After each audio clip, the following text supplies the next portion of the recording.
Hello and a very warm welcome to Asia Business Report here in London. I'm Marlene Said. Let's start with Apple because the tech giant has released its latest earnings in the last hour or so.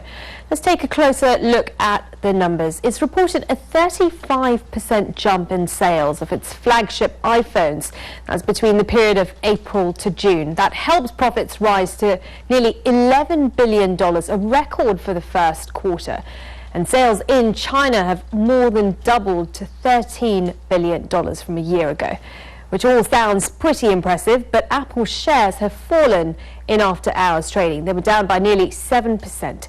Michelle Flo reports now from New York. Now, the iPhone remains tremendously popular, especially the iPhone 6 and 6 Plus. Sales more than doubled in Germany, Japan and Korea. In fact, in total, Apple sold 47.5 million iPhones in the last 3 months. That's up substantially from last year. And there were more reasons for good cheer. During a call with investors, Apple's chief financial officer said China remains a bright spot for the company, where revenue more than doubled. As for the highly anticipated Apple Watch, well, the company wouldn't reveal sales figures.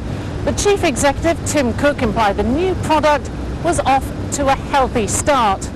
Still, that didn't stop investors from being disappointed.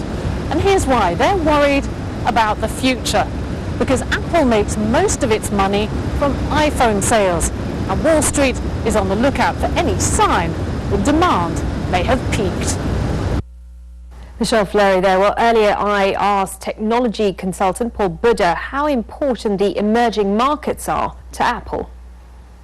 I mean, in general, you can say that the next growth market is the emerging market. It's not just China, it's also India and Africa. So that's where the new growth comes. But and what you also see in these markets is that there is a large upper class. Apple is a prestige product, and these people really love an iPhone. So I think that they will be very successful in markets such as China, but also once again Africa and India, in the upper end of the market, where that prestige is very important, and that's where Apple is aiming at. And that's why it also can maintain a much higher price than, for example, the Android phones. Technology consultant Paul Budde there. Well, we just heard about the Apple Watch, so let's stay with watches because the global market is worth a staggering $60 billion a year. But the industry is also fiercely competitive. Stein is a brand that tries to differentiate itself by including what it calls well-being technology into its watches, things that it claims help you sleep and concentrate better. Asia is already a major market for the brand and is looking to expand further in the region. Rico Hizon spoke with president and co-founder Stein.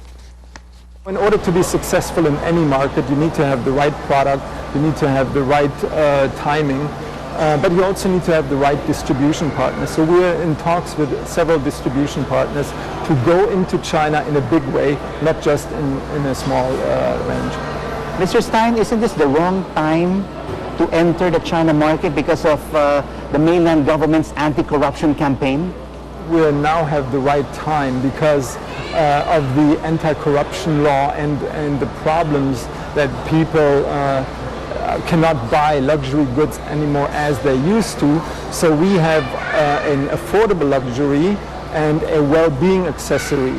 So I think it's a perfect timing to enter the Chinese market with such a product now. Southeast Asia will be one market, the ASEAN Economic Community, at the end of 2015.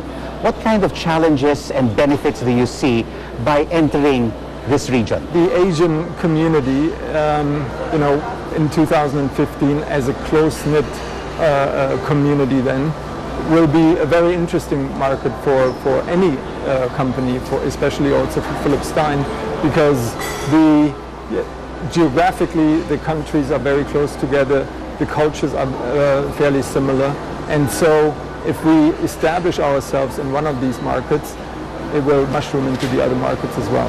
Mr. Stein, wearable technology is synonymous with smartwatches. You are a wearable technology. Will you eventually get into that smartwatch category like the Apples? Absolutely not. There are so many people out there who compete now in this smartwatch market. And the smartwatches and all the wearable technology those are tracking devices. You can track your performance, you can track your sleep.